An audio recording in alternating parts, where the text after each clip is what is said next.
ó, na 309, onde a gente vai dar sequência aqui. Eu vou perguntar à França se tem como ela ler para a gente, para Tem, claro. conversando aí ao longo do estudo. Tá.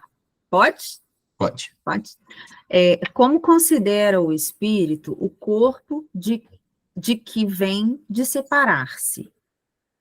Tá, o corpo depois que ele sai da carne, né?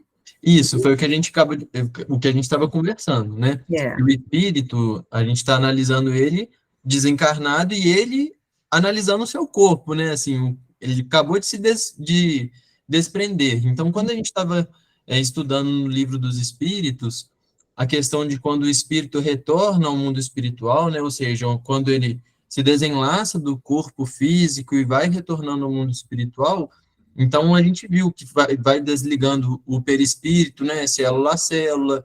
A gente passou aquele filme da desencarnação do Dimas, onde nós mostramos ali todo o processo que os guias vão ajudando no desenlace e tudo mais.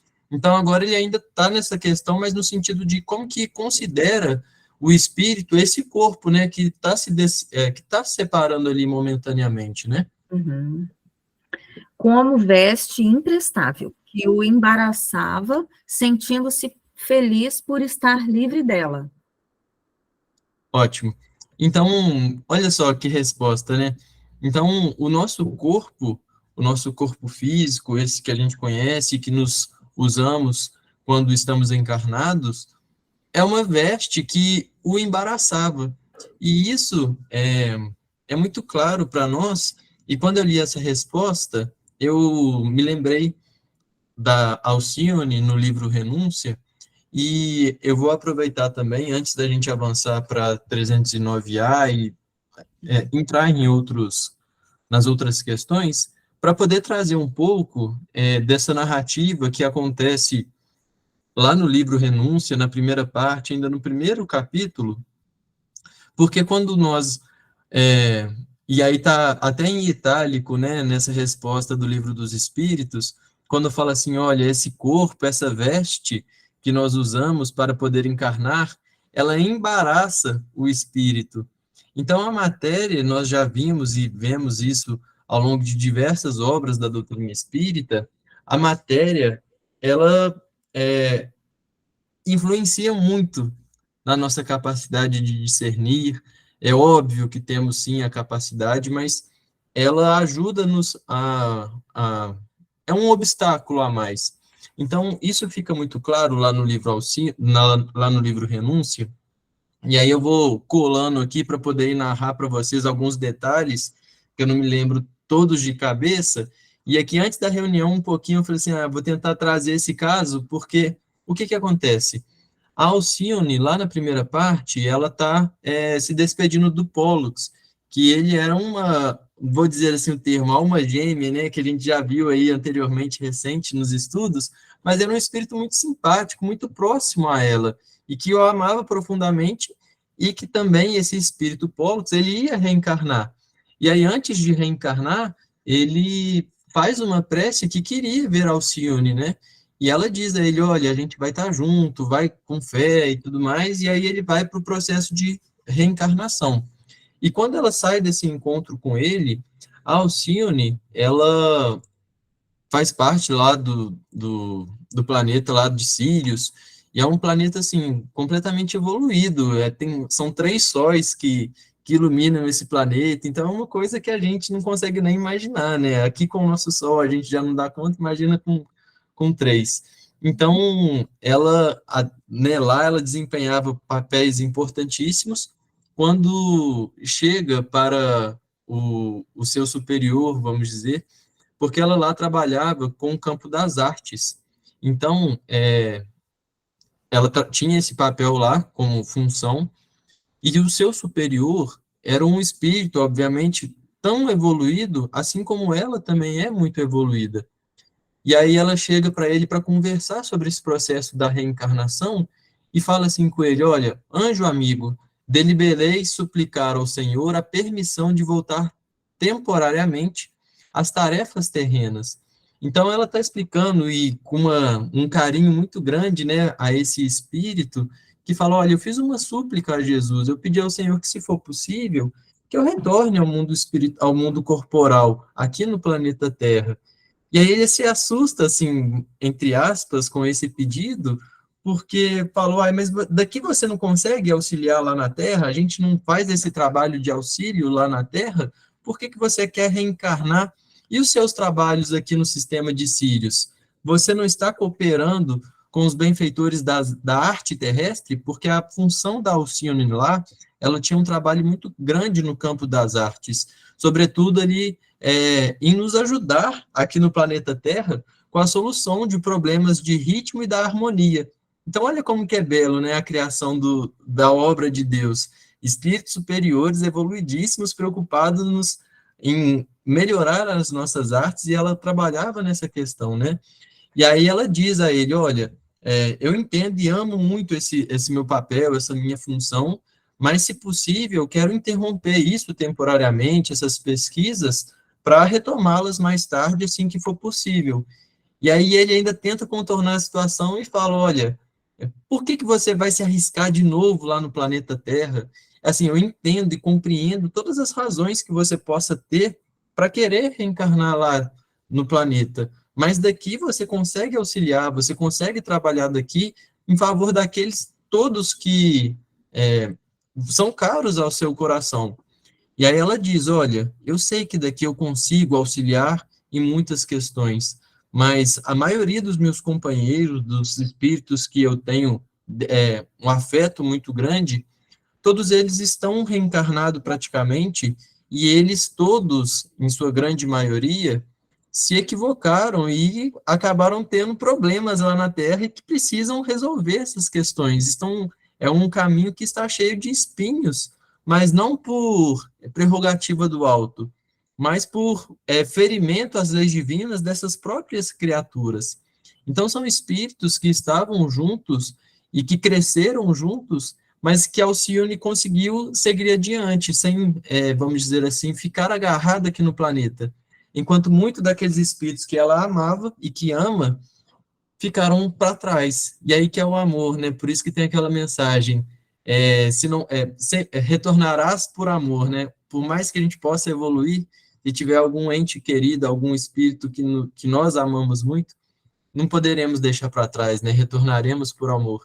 E aí ela diz a esse anjo, né, a esse espírito elevado, superior a ela, que olha, eu escuto as preces dele e desses, e isso, assim, bem como um pedido de socorro ao meu coração, eu não posso ser indiferente a tudo isso.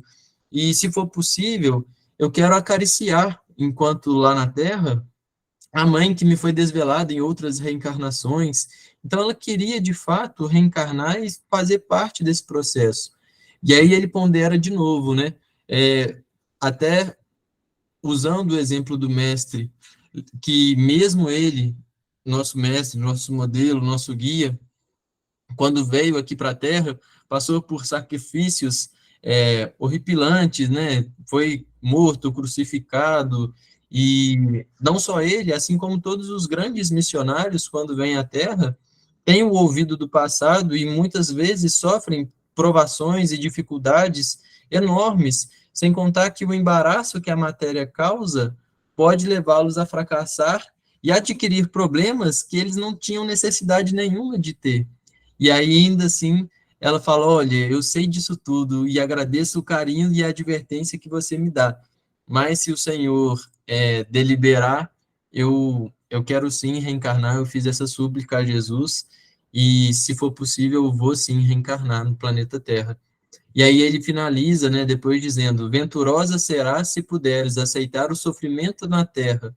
O homem comum, os seus interesses mesquinhos, não considera a dor senão como resgate e pagamento, desconhecendo o gozo de padecer por cooperar sinceramente na afeição do reino de Deus. E aí a história vai se desenrolando, não quero continuar, vamos dizer assim, porque não é o foco, mas eu só queria ressaltar algumas questões que, primeiro, mesmo para esses espíritos evoluidíssimos, puros e tudo mais, para eles ainda assim, reencarnar no planeta Terra e sofrer a influência da matéria é uma situação que pode levá-los ao fracasso, que pode vamos dizer assim, fazer com que essa influência sucumba de alguma forma. Então, mas esses espíritos superiores, quando eles reencarnam aqui no planeta, eles enxergam um corpo como um instrumento que foi útil por um determinado período, né? Então, quando diz assim, como veste imprestável que o embaraçava, é porque o espírito, sendo ele evoluído, diante do corpo que ele deixa ali naquele ato de desencarnação, ele vai olhar o corpo que ele se usou para reencarnar com uma profunda gratidão, sim, porque foi através daquele corpo que ele pôde ter a experiência terrena, que teve ali o seu desempenho, que pôde fazer a sua programação na Terra. Então, olha aquilo com muita gratidão, obrigado pelo meu corpo, mas agora não tem mais nada com aquilo. Vai ser uma carne ali em decomposição, onde a energia vai se dissipar e vai voltar ao seu estado anterior, né? Então, o espírito elevado, ele considera essa roupa física, esse corpo físico, como uma dádiva, um presente de Deus, até mesmo para o seu próprio despertar espiritual. A gente já conversou aqui que nós precisamos passar pela reencarnação para o nosso crescimento moral e intelectual. E ele não vai sentir uma repugnância pelo estado que acaba de volver ao celeiro maior, que é da própria natureza, né? Então, para o espírito superior, ele se sente livre, né, e muito mais feliz quando consegue se desenlaçar aí do corpo físico. E aí, na questão 309A, antes de você ir, Fran, vamos ver só a consideração aí do Luciano também. Boa noite a todos, boa noite, Pedro. Só pegando o gancho aí no que você falou, Pedro, eu gosto muito, né, de etimologia de palavra. A palavra embaraçar, né, na verdade, ela tem o em e o baraçar, o baraça, né, vem de barco, né? Então, no barco, né, estar navegando, né, assim, estar num barco a navegar. Então, é essa veste, né, que nós usamos aqui mesmo, nesse sentido, né, uma reflexão legal, né, um veículo, um meio, né, para o nosso caminhar. É isso. É isso, é um meio para o nosso caminhar, né? Uma passagem. Tanto é que Pollux, quando ele vai reencarnar, ele diz assim para Elcine, olha, esse sentimento que eu tô parece que é quando a gente desencarna na Terra, né? Que quando a gente um sentimento assim, porque para nós com os olhos do terra a terra, com os olhos do berço ao túmulo, é triste para nós quando desencarnamos, mas quando na realidade é triste para nós enquanto espíritos imortais quando nós encarnamos num planeta com uma matéria tão grosseira como o planeta Terra.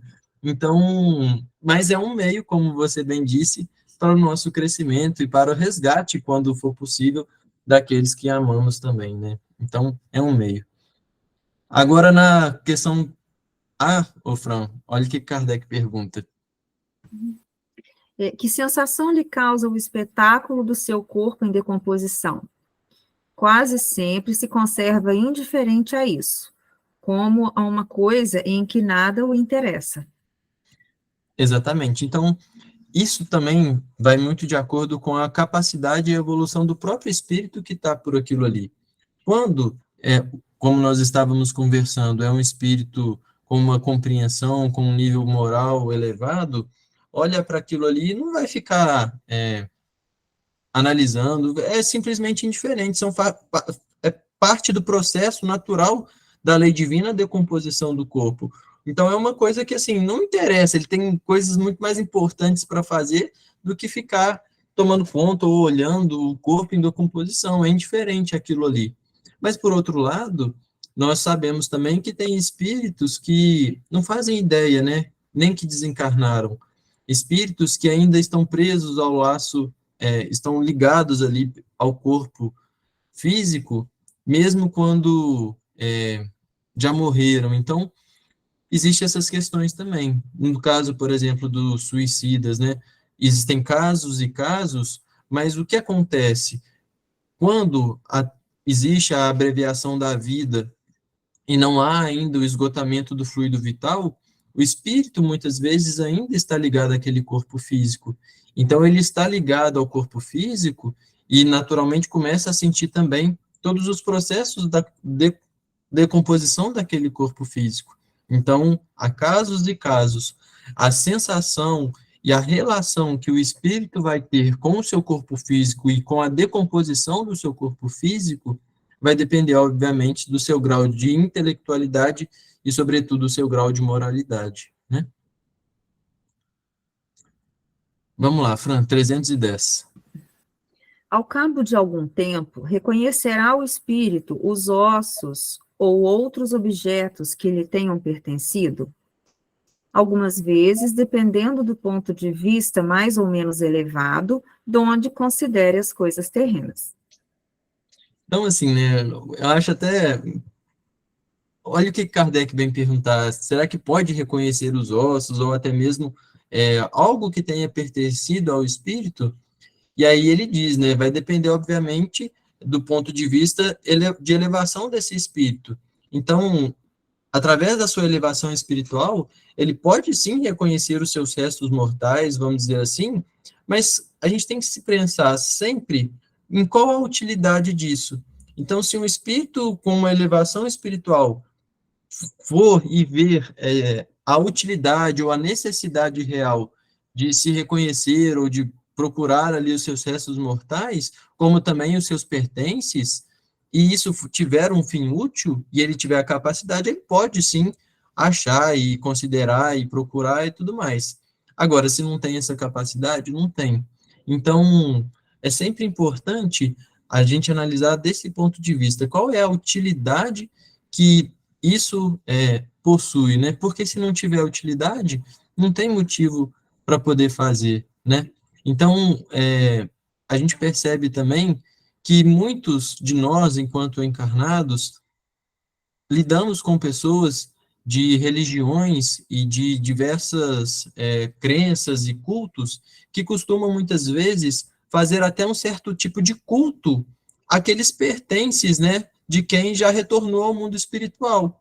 Então a pessoa ali cultiva uma roupa, um relógio, alguma coisa ali que remeta, ou que se lembre, ou que ligue ali aquela pessoa que já retornou ao mundo espiritual. Então, muitas vezes isso é até mesmo fruto de talvez uma certa ignorância ou uma falta de conhecimento, né? Então, e isso a gente se lembra sempre como Jesus recomendou o que fizéssemos, né? O que que ele diz? Deixai que os mortos, enterrai os mortos. Então, o que que a gente pode fazer? Poxa, quando há uma desencarnação de um ente querido ou de qualquer pessoa, é mais do que justo e sempre útil irmos fazer uma prece e ajudar ali naquele processo de separação doloroso, não só para a família, mas muitas vezes para o espírito também, né? Agora, cultivar pertences, cultivar essas questões, qual a utilidade disso tudo? Então, não só para o espírito que desencarna, mas também para os vivos, né? E o mais importante de tudo, qual é o sentimento, qual é a utilidade, o que que aquilo nos traz, qual é a intenção que nós fazemos isso. Outro dia eu conversava ainda recente com uma amiga muito querida, que a gente estava vendo ali fotos de pessoas que já tinham desencarnado, e muitos ali eu não conhecia, e ela estava me mostrando quem eram essas pessoas e tudo mais, e tinha ali alguns portas-retratos, acho que coisas assim, naturais de qualquer família, né? Que cultive, que lembre ali daquelas pessoas que nós amamos, mas que já retornaram ao mundo espiritual. E a gente estava até conversando sobre isso, vendo se tinha algum problema, né? De ter fotos de pessoas que já desencarnaram, de ter coisas assim, e não há problema nenhum, porque o que acontece qual é o sentimento que aquilo me desperta? Qual é o sentimento que eu tenho em relação àquela imagem ou àquele objeto também? O que que eu transmito àquele espírito desencarnado ao ver um objeto, ao ver alguma coisa? Porque se for um sentimento de apego, de uma saudade que magoa ou que vai prejudicar o espírito, não é uma coisa boa. Mas se é aquela lembrança gostosa, onde nós podemos enxergar aquilo, aquela foto, e bater aquela saudade boa e fazer uma prece, um Pai Nosso que seja, em agradecimento, para que a pessoa receba ali luz, enfim. Ou seja, está servindo com uma finalidade útil, faz lembranças boas. Então é sempre essa questão que a gente deve analisar, né?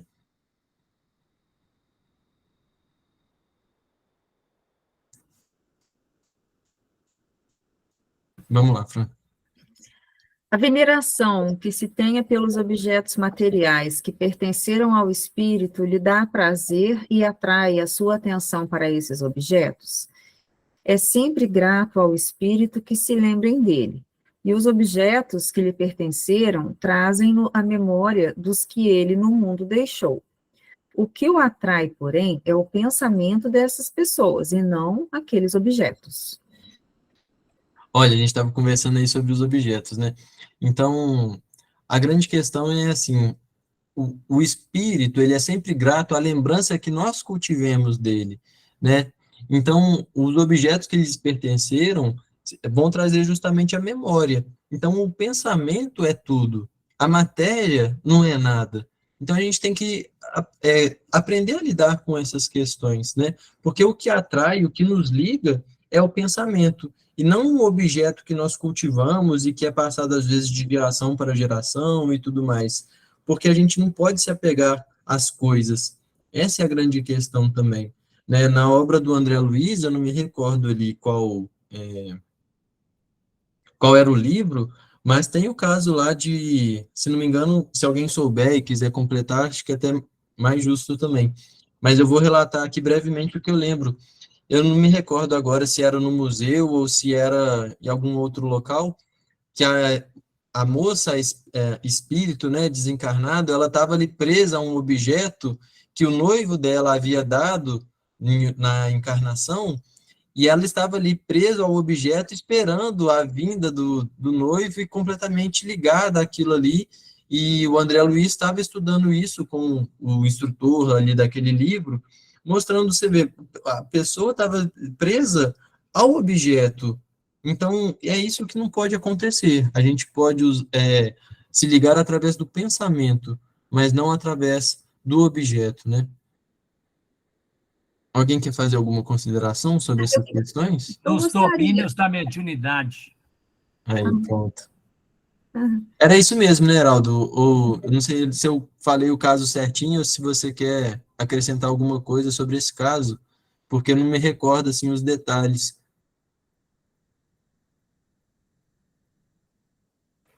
Não, Pedro, só fala realmente a questão de estar preso, né?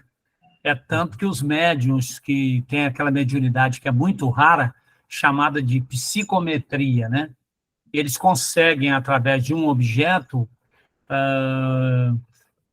até descrever situações e até mesmo o espírito do qual ele pertenceu, né? Então, o pessoal que gosta de comprar roupa em brechó, muitas das vezes, não tenho nada contra o brechó, não, hein? Porque a gente tem um brechó lá do centro, que inclusive é um suporte financeiro para as ações sociais, né? Também não vou fazer gol contra aqui, mas muitos objetos ainda estão impregnados ainda, né? De fluidos e tal, e tem gente que tem coceira, sente mal, não consegue, né? Então, é muito vinculado a isso mesmo. A questão é fluídica mesmo, ou então o espírito se agarra muito àquilo.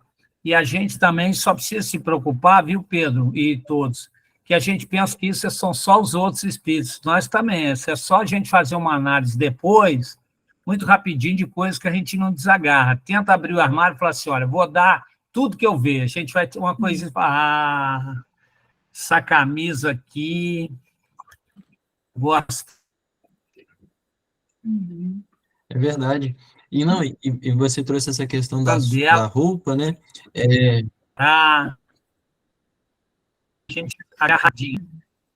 Acho que picotou aí a sua internet, Heraldo, e no finalzinho ficou picotado, mas você trouxe essa questão das roupas, né? Me fez recordar uma outra situação também, quando ao desencarne, por exemplo, de um pai ou de uma mãe, em que o filho, às vezes, tem que entrar ali no guarda-roupa e tudo mais, e pegar todos esses objetos, roupa, sapato, travesseiro, enfim, tudo aquilo que compunha, né, a vida terrena ali daquele espírito, em que ele se utilizava disso, e para muitos é sim uma coisa que conseguem fazer, mas para muitos o quarto, né, onde estão ali aquelas roupas, ficam ali, ó, tempos e tempos sem a pessoa ter a capacidade de entrar. É um processo delicado para ela, reviver, mexer nas coisas, às vezes pegar algum objeto, por exemplo, eu lembro que minha bisavó adorava fazer crochê, e para muito tempo, sempre que minha mãe pegava alguma peça que minha bisavó tinha feito, alguma coisa assim, aquilo despertava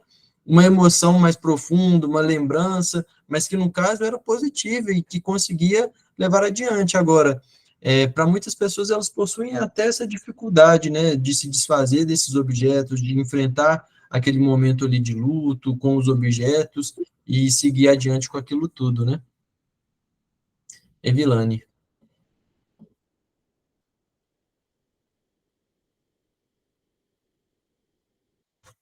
Só ligar o microfone, Evilane, para a gente poder te ouvir. Não, não vai dar Isso, para falar agora. A minha dúvida é porque o cachorro está com latindo aqui. Desculpa, gente. tranquilo. Ô Pedro, lembrando que tem o Museu do Purgatório lá no Vaticano também, que na verdade é bem isso, né? É o. Já foi chamado de Museu Cristão do Além, né? Ali você tinha um monte de prova de desencarnado ali, né? Que eles falavam que eram que estavam no purgatório, né? Que é uma forma, com todo respeito, de adaptar, né? Porque se estivesse no inferno, já estavam condenados. Então, quando se inventou o purgatório, que é para baixo do céu um pouquinho só, eu admiro, eu imagino, né? Esse purgatório é lá embaixo, o céu é lá em cima, o purgatório é para baixo do céu um pouquinho, porque as pessoas que iam para o purgatório tinham acesso, quer dizer, é ruim, mas sabe como é que é, né? Tem jeito ainda de ir para o céu. Então, tem no Vaticano mesmo, que era o Museu do Purgatório, em que as almas, eles diziam que os objetos, manifestações físicas, né? Eram almas que estavam no purgatório pedindo para tirar eles dali, para eles irem para o céu. Então, era um museu mesmo, museu do purgatório, museu do cristão do além, umas coisas assim. Isso aí é fato. Ah, não conhecia. Luciano. Ô, Heraldo, só complementando aí, acho que essa perspectiva de purgatório talvez seja bem famoso, né? É gente boa, mas vacila pra caramba. Mas, tirando isso, essa questão dos ossos também, né? Da pergunta anterior, eu fiquei me perguntando, né? Como isso procederia também, que fica um pouco distante, né? Mas aí eu lembrei dos museus, né? Os museus no Brasil, no mundo, né? Que tem ossos, né? Humanos, enfim, as faculdades também que têm ossos humanos para pesquisa, né? E também algumas culturas, né? Que também tem por hábito também guardar esses ossos, enfim, né? Então, assim, a gente vê também que não está tão longe, assim, né? Essa questão de a possibilidade, né, de um irmão se apegar à matéria ainda dessa forma. A verdade é essa, todo mundo quer ir para nosso lar, mas ninguém quer morrer. Não, Evilane, quer perguntar, quer fazer alguma consideração? Sim, eu queria fazer uma pergunta. Uma pessoa que seja muito apegada a seus objetos, a seus pertences, quando essa pessoa desencarna, tem um período assim mínimo que a gente possa esperar para poder mexer nos pertences das pessoas, para poder desfazer, doar, jogar fora? Tem algum período mínimo assim que a gente possa fazer isso? Para uma Olha, pessoa que seja extremamente apegada. Evilane, vou até pedir ajuda ao Heraldo aí, porque eu não me recordo, assim, nada completamente específico, assim, na doutrina, então, quem souber aí, quiser completar, vai ser muito oportuno, mas eu me recordo justamente quando o Jesus encontra com o mancebo rico, né, e ele diz assim, olha, dá tudo que tem e segue-me, né, e aí ele ficou triste, porque ele já seguia todos os bons mandamentos, fazia tudo certinho, mas o seu apego não ia ter abnegação, então Jesus não estava condenando ali a questão das posses materiais, mas sim do apego que nós temos às coisas, né? E aí, não só aos objetos, né? A gente tem apego a tudo, apego a cargo, a títulos, às pessoas, aos objetos, a tudo isso.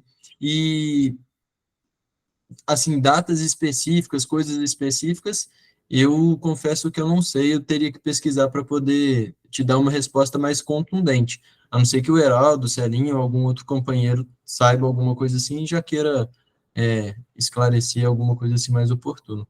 O Pedro, o Livro dos Espíritos tem a resposta. Quando se pergunta do estado de inconsciência, né?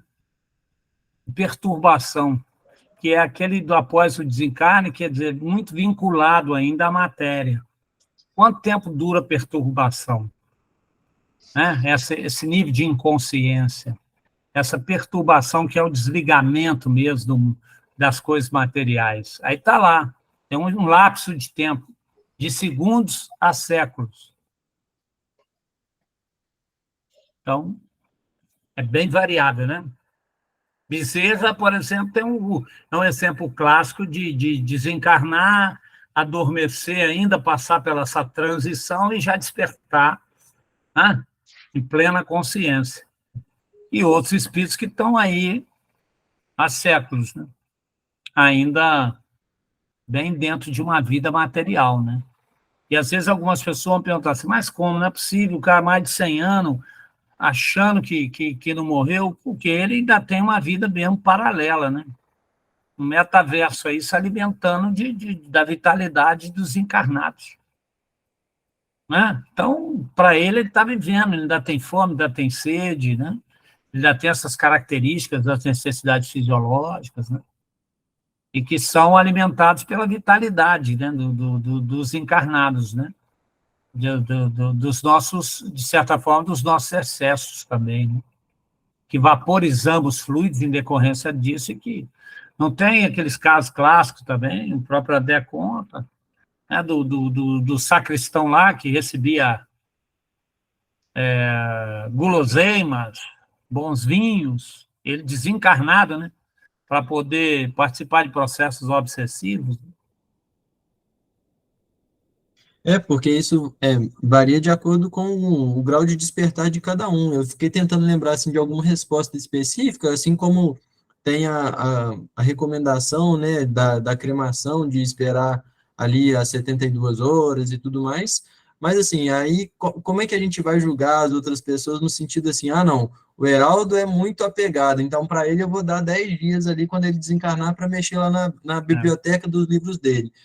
Não, o Luciano ele é desapegado demais. Amanhã, no velório, depois eu já vou passar lá para começar já a desfazer essas questões.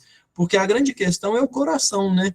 Outro dia um amigo comentava assim, não sei o que você acha também, Heraldo, quiser participar aí, mas um amigo comentava assim, às vezes a pessoa tem a vida toda certinha, mas o coração e a mente está ligada a questões ruins. Então, por exemplo, ao sexo. A pessoa tem ali uma vida toda certinha, não é adúltera, não faz nada de errado, mas a mente e o coração está sempre ligado naquilo ali. Enquanto outra pessoa tem, às vezes, uma vida toda assim, maluca, doida, completamente assim, indiferente, mas não está apegado a nada daquilo ali, daqui a pouco, quando desencarnar, vai embora, e o outro passa por um processo ali de maior dificuldade de desprendimento, né? Porque é a mente e o coração, a gente não tem essa capacidade de julgar, assim, como é que está o nível aí de cada um. O fato é que cada um de nós temos apego a muitas coisas, senão nós não estaremos aqui nessas condições. Mas não dá para ficar esperando ali 20 anos, 10 anos, 30 anos, um espírito desencarnar sem desfazer das coisas e seguir a nossa vida, né? Não, apego tem, né?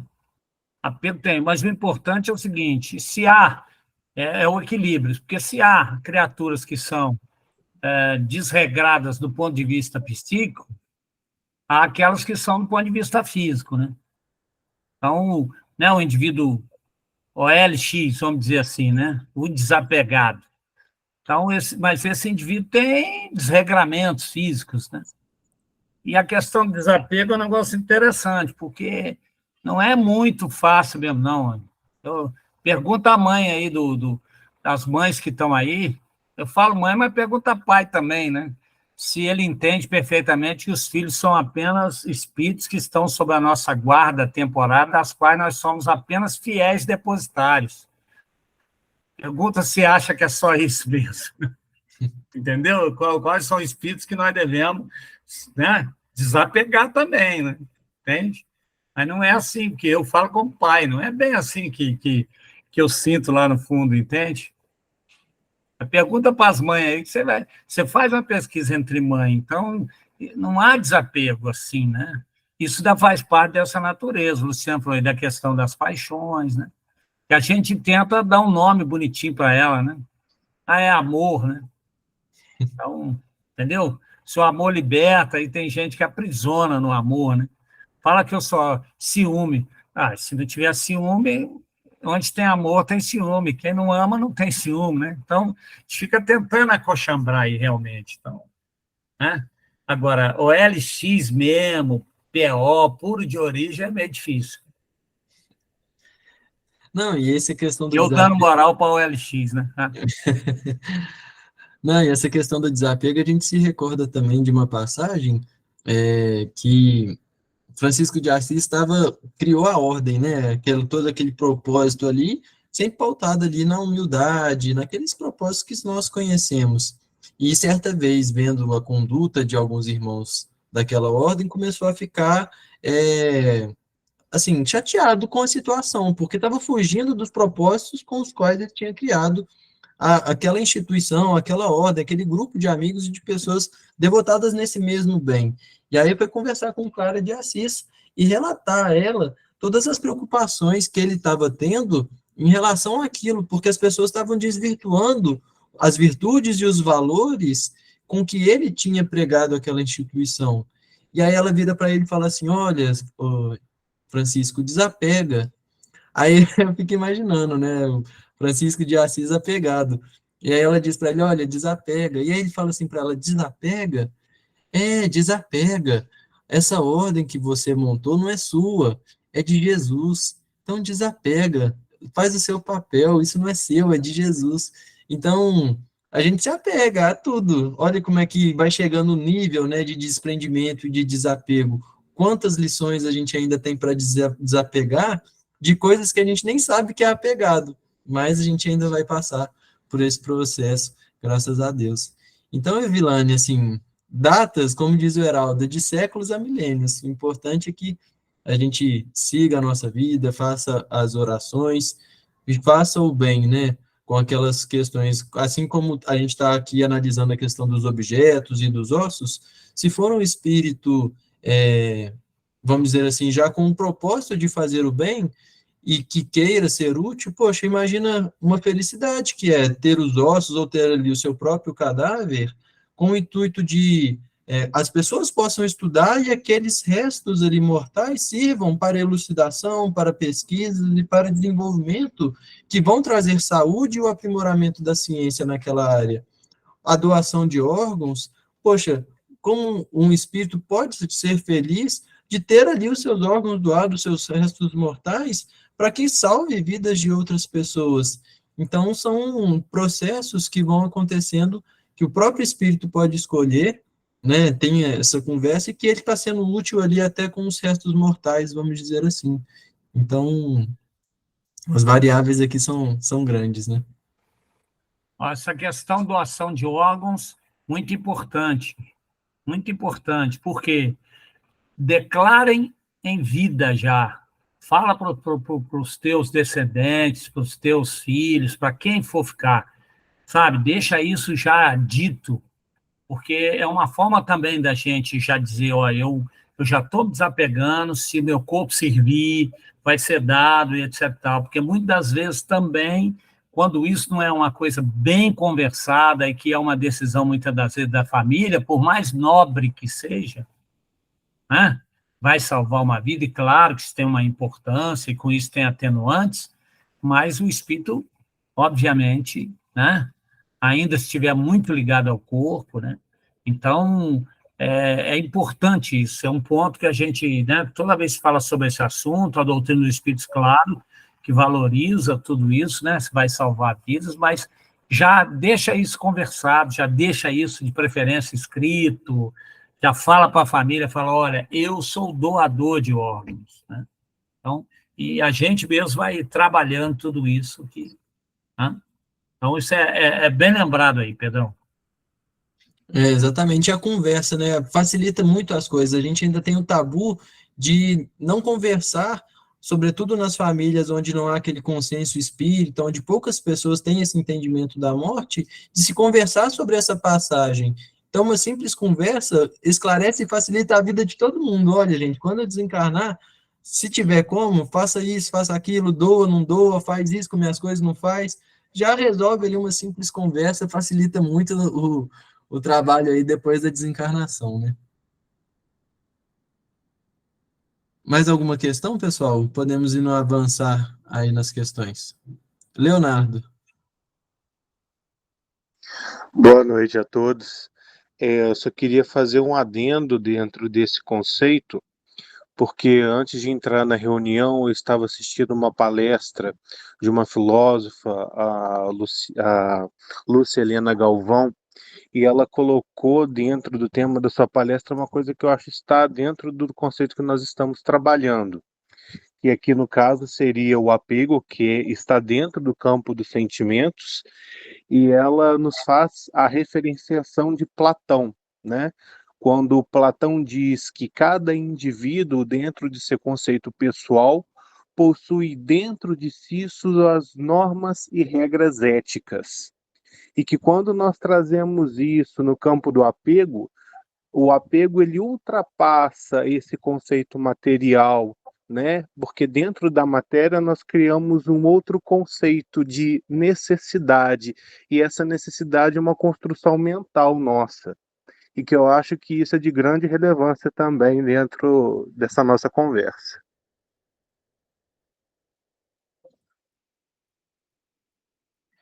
Com certeza, bem colocado. Acho que o Heraldo quer comentar alguma coisa, Heraldo? A doutrina espírita já fala para nós isso.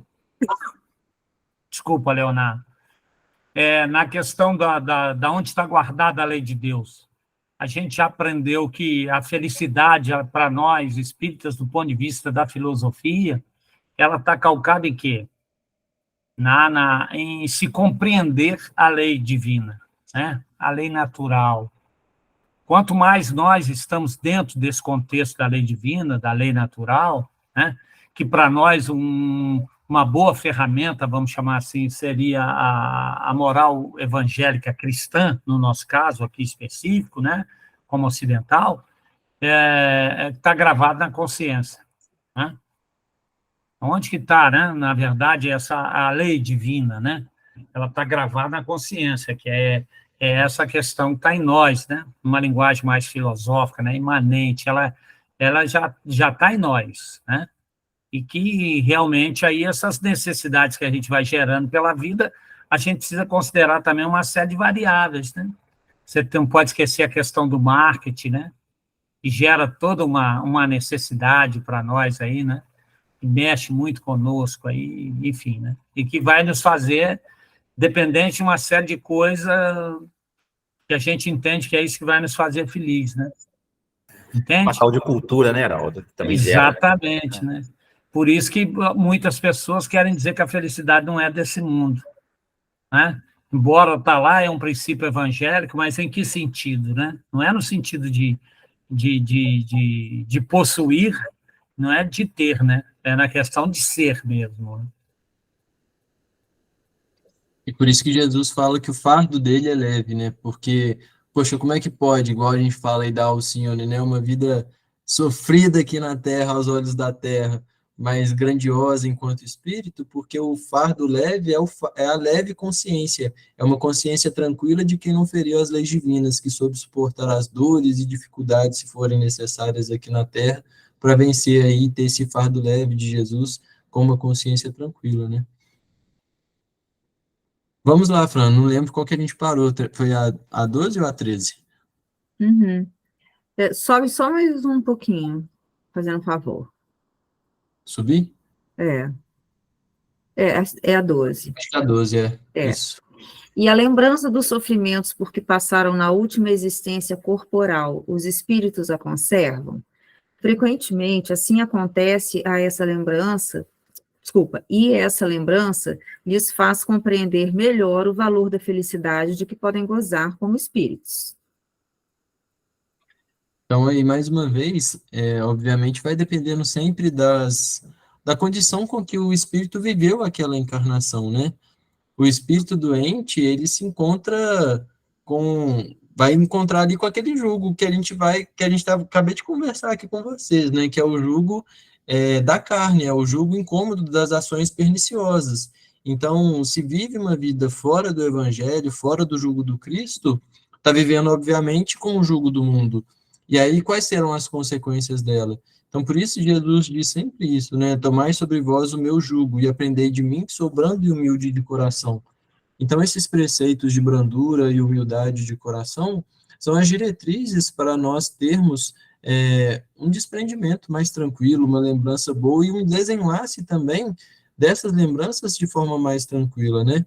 Então, sendo uma alma que viveu e se esforçou, né, sempre recordando aí Kardec, que se reconhece o verdadeiro espírita pelos esforços de tomar as suas más tendências, logo ele vai se livrar dessas lembranças e vai se inteirar ali das belezas imortais da vida, daquilo que ele vai poder ser útil nesse novo plano que ele está retornando.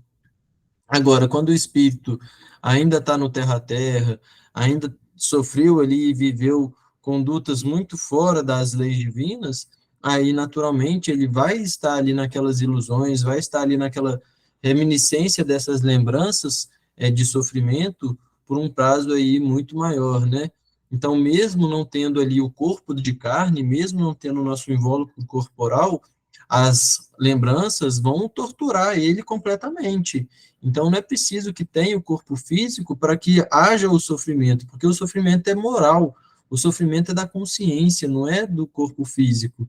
Então, onde está a nossa mente, né?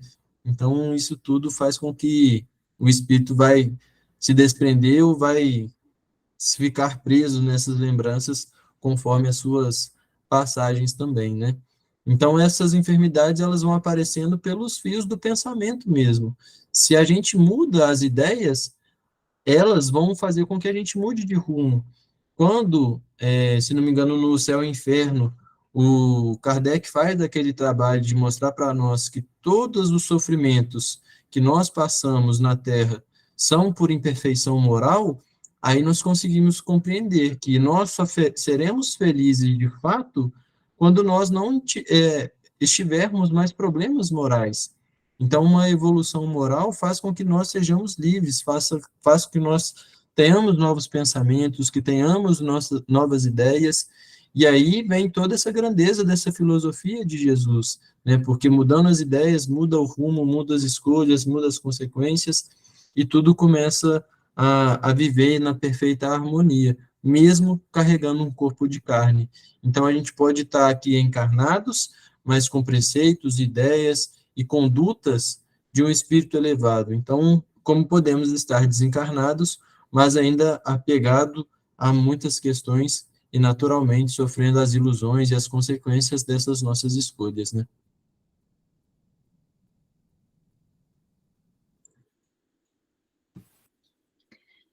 Posso ler o outro, Pedro? Pode, Fran. O homem que neste mundo foi feliz deplora a felicidade que perdeu deixando a terra. Só os espíritos inferiores podem sentir saudades de gozos condizentes com uma natureza impura, qual a deles. Gozos que lhes acarretam a expiação pelo sofrimento. Para os espíritos elevados, a felicidade eterna é 1000 vezes preferível aos prazeres efêmeros da terra. Exatamente como sucede ao homem que, na idade da madureza, nenhuma importância liga ao que tanto o deliciava na infância. Então, aquele que teve uma encarnação assim boa, até vamos colocar assim para facilitar o esclarecimento, o entendimento nosso, com uma encarnação leve, tranquila, com uma vida do bom e do melhor e tudo mais, ele vai ter vai ter esse sentimento, né, de essa felicidade que ele tinha. Como é que vai ser isso quando ele desencarnar, né? Então, ele deplora essa felicidade que ele tinha aqui na Terra, e aí os espíritos vão esclarecer, né, que somente os inferiores, ou seja, aqueles que ainda estão nesse terra a terra, podem sentir saudade dessas felicidades que eles viveram aqui, né, que fazem aí com que são questões passageiras, e por isso ele sente essa saudade, porque para os espíritos elevados, essa felicidade que nós encontramos no mundo espiritual, ela é 1000 vezes preferível a esses prazeres que a gente encontra aqui na Terra, né? São ilusões passageiras, porque por isso Jesus nos disse, né? Ajuntai tesouros que a traça não corrói. Então, quais são os tesouros dos espíritos elevados?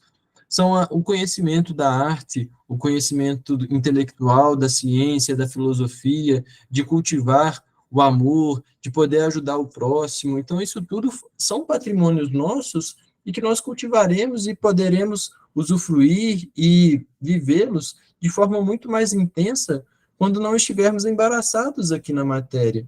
Então, a gente só sente saudade daqui da Terra, dessas questões, quando a gente ainda está preso, né? Quando a gente ainda não consegue deslumbrar e vislumbrar essas maiores questões no mundo espiritual, né? Então, isso tudo faz parte, aí, mais uma vez, de acordo com as nossas condições aqui que a gente se apresenta.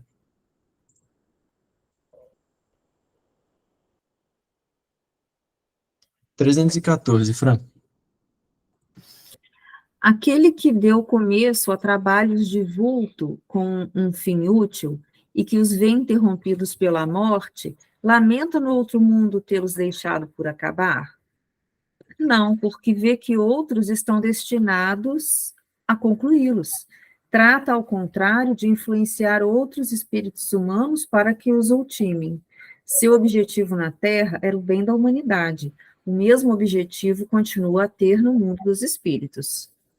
Então, é isso. Qual que era o propósito, né? Se o homem estava ali se dedicando a uma obra, a um livro, por exemplo, específico, onde ele estava redigindo, ou uma pesquisa científica no campo da medicina que ele estava tendo, ou na questão ali de outros tipos de ciência, enfim, ele estava empenhado a se dedicar e pesquisar e contribuir justamente em uma causa específica que iria beneficiar a sociedade e a humanidade como um todo, quando chegou a hora de retornar ao mundo espiritual. Como é que vai ser esse rompimento, né, desse trabalho que ele estava desenvolvendo ali? E aí a gente se lembra, obviamente, também de todo o trabalho que Kardec vinha desenvolvendo, né? Primeiro que a gente precisa entender que nenhum homem é insubstituível, e que na ciência ela consegue avançar porque a pesquisa é sempre retomada de um ponto onde parou. Então, tem as pessoas que ali colaboravam, tem as pessoas que ali estavam envolvidas também naquele processo, e que o próprio espírito pode o inspirar, pode ajudar e influenciar esses outros encarnados a desenvolverem as suas obras, a desenvolverem a pesquisa, a desenvolverem o rumo que ele estava tendo, porque o fim daquela obra, daquele trabalho que ele estava desenvolvendo, era um benefício da humanidade, não era uma questão ególatra de, olha, essa é a minha obra. Então, quando é com esse objetivo, com essa finalidade, há sim essa influência para que aquele trabalho aconteça.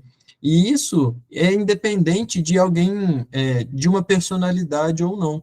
Então, lá nas obras póstumas, quando o Kardec, ele coloca lá, né, que ele começa a receber várias mensagens de diversos espíritos, falando que ele tinha uma missão importante a desenvolver aqui na Terra, e ele pergunta para o espírito de verdade, né, olha, é verdade que eu tenho essa missão aí?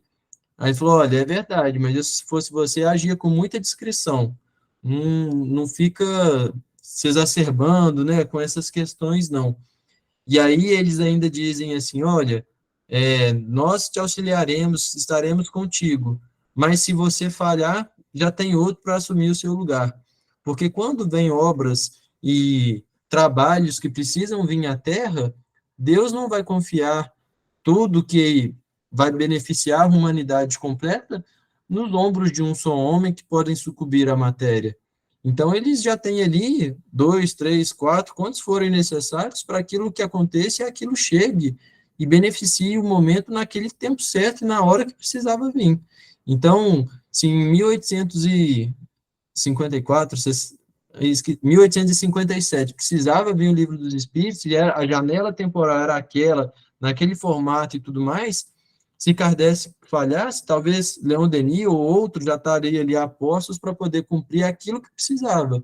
Então, nós precisamos ter sempre isso em mente para compreender que nós não somos insubstituíveis, que se o Pedro não tivesse aqui hoje fazendo o estudo porque desencarnou às 19 horas, outro estaria aqui para fazer e faria até com melhor qualidade, e assim vai continuando, porque o trabalho é esse, o trabalho é sempre visando o bem do coletivo, e é por isso que o trabalho do desapego, ele envolve diversas questões. Não, porque a minha reunião no centro espírita, que eu dirijo na palestra pública, é assim, assim, assado, porque o atendimento pelo diálogo fraterno que eu faço é o melhor, porque assim, assim, assado. Não existe esse apego aos títulos, aos cargos, a todas as questões, né?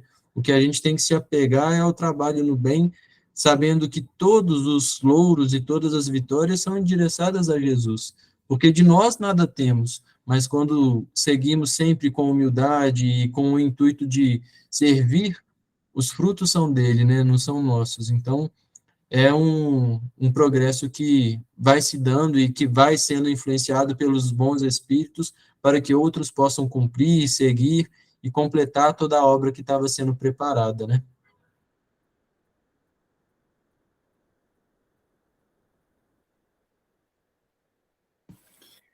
É, 315. E o que deixou trabalhos de arte ou de literatura conserva pelas suas obras o amor que lhes tinha quando vivo? De acordo com a sua elevação, aprecia-as de outro ponto de vista, e não é raro condene o que maior admiração lhe causava. Muda a perspectiva, né? E quando muda a perspectiva, pode ser que aquilo que a gente tanto admirava, hoje já não admire tanto assim. Então, a ciência, a gente percebe muito isso, né? A gente tem algumas coisas como verdades absolutas. Quando tem um novo descobrimento, sai alguma coisa e aí pronto, muda todo a apreciação, as questões que a gente tinha ali, né, Heraldo? Não, só para lembrar um caso clássico disso aí. Clássico. Memórias de um Suicida, Camilo Castelo Branco. Lá ele fala exatamente os personagens suicidas da obra dele, e ele sabe que isso o faz sofrer e que ele vai ter que resgatar muito. Porque a partir do momento que se coloca uma obra, seja ela um livro, vídeo, seja o que for, é uma flecha que você solta e não pega mais, né? Então, as homenagens, um século do lançamento da obra tal, fazem o espírito sofrer profundamente, né? Porque quando escreveu aquilo, né? Por exemplo, as obras que a personagem suicida, enfim, e que quantos suicídios não foram motivados, né? Exatamente pela literatura, né? E que isso está na conta do autor. Está lá, o Camilo Castelo Branco fala isso bem claro. Está na conta dele, e isso não tem mais como voltar, aparecer e falar, olha, não produz mais, né? E ainda cai depois do tempo de domínio público, aí não consegue mais, né? Pois é, eu não me recordo agora ao certo a frase, né, mas eu sou responsável pelo meu silêncio, eu posso ter o meu silêncio ali a favor para que não tenha nenhuma interpretação ao meu silêncio, mas depois que eu disse alguma coisa, as interpretações do que eu disse são livres e eu poderia ter ficado calado, mas quis falar, as interpretações e as consequências vão estar ali também para eu assumir, né? Celinha. Não esquece que o pensamento plasma também. Heraldo quer só que a gente fique com a consciência cada vez mais pesada. Mas tá certo, Não. a gente tem que ter consciência disso. Ai, ai. Pois é. E agora, pensando sobre essa questão, trazendo para o caso da mediunidade, estou me lembrando quando o Divaldo contou, numa das suas palestras, que a Joana, com ele, começou a psicografar mensagens, com a mediunidade bem aflorada, e começou a fazer as psicografias. E foi guardando as mensagens. De vez em quando ele perguntava a Joana de Ângeles, o que eu faço? Ela guarda. O que eu faço? Guarda. Aí, depois de um certo tempo, ele já tinha muitas mensagens psicografadas e perguntou a ela, o que eu faço com essas mensagens? Ela falou assim, agora você rasga e joga fora, e vamos começar. Então, eu pensei o seguinte, imagina que ele não tivesse perguntado, não tivesse tido esta ética de perguntar. E quantas vezes a gente fala assim, não, meu mentor psicografou, mandou dizer isso, não sei o quê. Imagina, o mentor, como é que ele fica lá no plano espiritual quando o seu nome está sendo utilizado para divulgar determinadas mensagens? Então, eu fico vendo, às vezes, na internet, as mensagens atribuídas ao Chico Xavier, por exemplo. Podem ser que sim, podem ser que não estou questionando isso. Mas imagina lá o Chico pensando isso. Meu Deus do céu, a Célia colocou essa mensagem lá, falou que eu que psicografei, mas eu nunca fazia, eu não iria escrever isso. Então, é muito sério, né? A gente tem que Não faz tomar... sentido, né, Célia? O Chico vai falar mais o quê? Psicografou mais de 400 livros. O que mais que tem que dizer, né? Eu queria que alguém um dia dissesse para mim que já leu todos os livros psicografados pelo Chico. Aí eu acho que pode até, esse que já fez isso, está esperando alguma coisa nova do Chico, né? Mas se não leu todos os livros, né? Quer dizer, o que o Chico tem para dizer mais ainda, né? Agora, tão recente, não faz muito sentido, né? E a questão nem é só essa, né?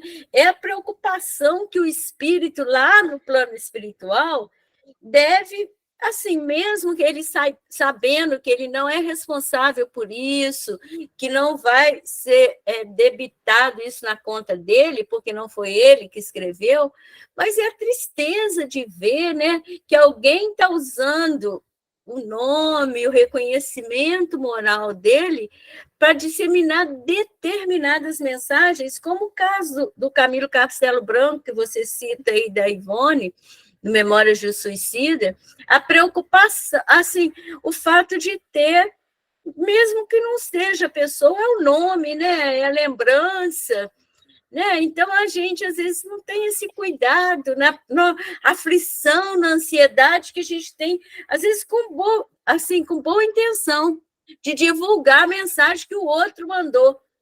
Mas a gente tem que tomar muito cuidado. Não, tem muito na internet aí. O Chico me disse, quando eu convivi com ele, aí tem, com todo respeito, né, tem coisa aí que eu não me vejo no direito de não acreditar. Né? Eu não tenho como, né, de certa forma, desmentir, né, o indivíduo que publica isso, com vídeos, etc. Eu tenho todo o direito de não acreditar. Tem coisas que, sinceramente, Chico, sei lá, né? É aquela história, eu convivi com o Chico e ele me disse, né? A gente fala isso um pouco, né? Eu convivi com o Maroclo e ele disse, e às vezes, né, não era aquele sentido. Isso eu acredito que, de certa forma, deve gerar uma comoção, uma tristezazinha no espírito, né? Sendo utilizado como sendo ele ter dito algo que, na verdade, ele não disse, né? O que alguém interpretou mal, de alguma forma. Isso, outro dia, recente, estava conversando com o Heraldo, ele me lembrou lá do Erasto, né? O que Erasto recomenda, o Heraldo, das verdades e da mentira, quando a gente recebe essas mensagens e tudo mais. Falou, Pedrão, lembra o que o Erasto falou? Melhor recusar 9 verdades a aceitar uma mentira? Então, se a gente recebe essas psicografias, recebe essas informações, recebe tudo isso, cautela, né? Vamos deixar ali em stand-by que, se não tiver certeza, pintou uma dúvida, congela e é preferível do que ficar usando o nome dos espíritos, né? Maria Reis, para a gente encerrar aí o estudo.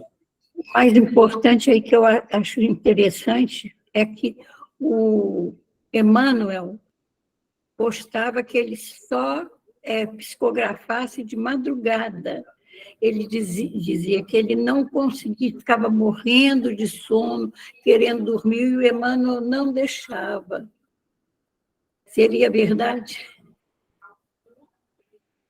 Agora eu pergunto, seria verdade? Isso seria mais uma com o nome dele, né? Usando o nome dele. Porque eu particularmente acho isso respeitosamente irrelevante. A obra do Chico Mediúnica tem que ser analisada pelo valor e a qualidade. Agora, se ele psicografava de dia e de noite, percebe, Maria?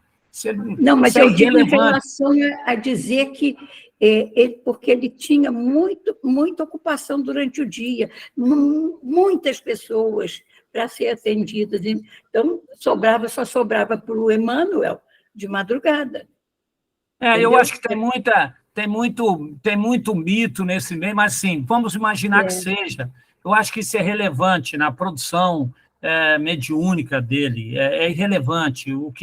O que atesta é a qualidade da produção mediúnica. Eu acho que isso que é importante. E para a gente seguir o Erasto aí, que eu acho que é um bom senso, o próprio Kardec, que é o bom senso encarnado, tudo aquilo que a gente tiver que dizer e que isso esteja vinculado à doutrina espírita, porque a importância que nós... É uma tarefa muito importante para nós, que somos espíritas, digamos assim, cuidar com muito carinho da pureza doutrinária, é citar a fonte, entende? Porque aí eu até consigo dizer algo, se eu cito a fonte, qualquer um de vocês podem dizer assim, o Heraldo, a gente foi lá na fonte, e a compreensão não é bem essa, eu posso estar equivocado, e me equivoco muito mais do que acerto, digamos assim. Então, com a fonte, nós temos uma referência, o que não dá é ouvir dizer, a Donazinha, quando estava encarnada, me dizia, a Celinha, cita a fonte. Geraldinho. Entende? Geraldinho é idôneo. É isso, citar a fonte. Eu acho que isso é importante. Até para quem fala citando a fonte, volto a dizer, posso estar enganado. Aí você vai lá, confere, faz igual a Ciro Valdemar, anota tudo, é melhor. Bom, vamos lá. Pedro, só me fala onde parou, porque para saber onde o Heraldo vai continuar semana que vem. 315 que a gente parou. Fez a 315, então agora é 316, não é? Isso. Agora, então, nós vamos passar para a nossa segunda parte. Vamos pedir ao Edson que faça a nossa preparação, nos ajude